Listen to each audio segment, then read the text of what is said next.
राज्यसभेची उमेदवारी न मिळाल्यामुळे छगन भुजबळांची खतखत।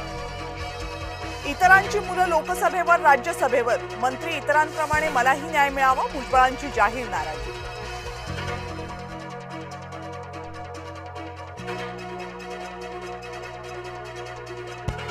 राज्यसभेसाठी राष्ट्रवादीकडून राजेंद्र जैन यांचा उमेदवारी अर्ज दाखल। महायुतीमधल्या दिग्गज नेत्यांची उपस्थिती, राजेंद्र जैन यांचा भुजबळांना वाकून नमस्कार।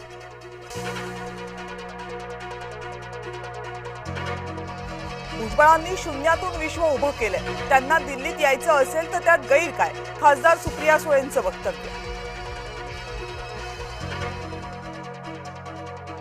उपमुख्यमंत्री एकनाथ शिंदे दिल्लीला रवाना, शिवसेनेच्या राष्ट्रीय कार्यकारिणीच्या बैठकीसाठी दिल्लीला गेल्याची माहिती। दिल्लीत असताना राजकीय भेटीगाठी होण्याची शक्यता। नवी दिल्लीमध्ये आज इंडिया आघाडीच्या प्रमुख नेत्यांची बैठक। उद्धव ठाकरे बैठकीला व्हीसीद्वारे उपस्थित राहणार, दिल्ली दौरा टाळून मुंबईतूनच बैठकीमध्ये सहभाग।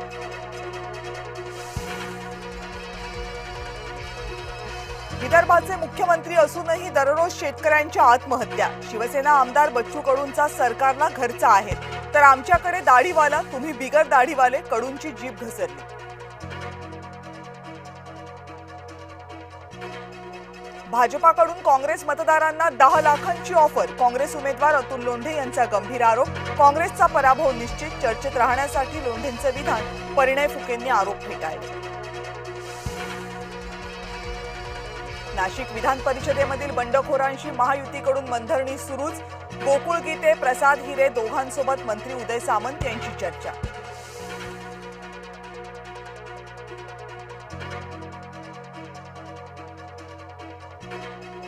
अजितदादांच्या निधनानं फरक पडत नाही, राष्ट्रवादीचे नगरसेवक किशोर मिसळ यांच्या वक्तव्यानं संताप। टीकेची झोड उठल्यावर किशोर मासाळ यांचा माफीनामा। नागपूरच्या स्फोटक कारखान्यांमधील होणाऱ्या अपघातांची मुख्यमंत्र्यांकडून गंभीर दखल। स्फोटक नियम 2008 प्रमाणे सुधारणा प्रस्ताव, राज्य सरकार प्रस्ताव केंद्र सरकारला सादर करणार।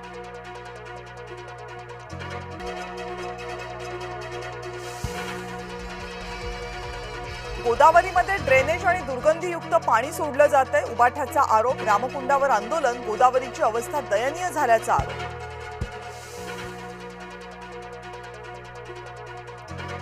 निदा खानच्या चौकशीमध्ये धक्कादायक खुलासे, मी पीडितेला घरी नेऊन नमाज पठाणचं प्रशिक्षण दिलं। चौकशीत निदा खाननं गुन्हा कबूल केल्याची माहिती।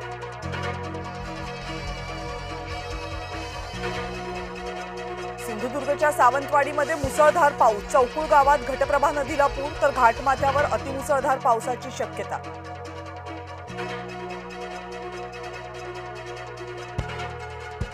जळगाव जिल्ह्यामध्ये वादळी वाऱ्याचा कहर, हजारो हेक्टरवरील केळीच्या बागा जमीनदोस्त, केळी उत्पादक शेतकरी आर्थिक संकटात।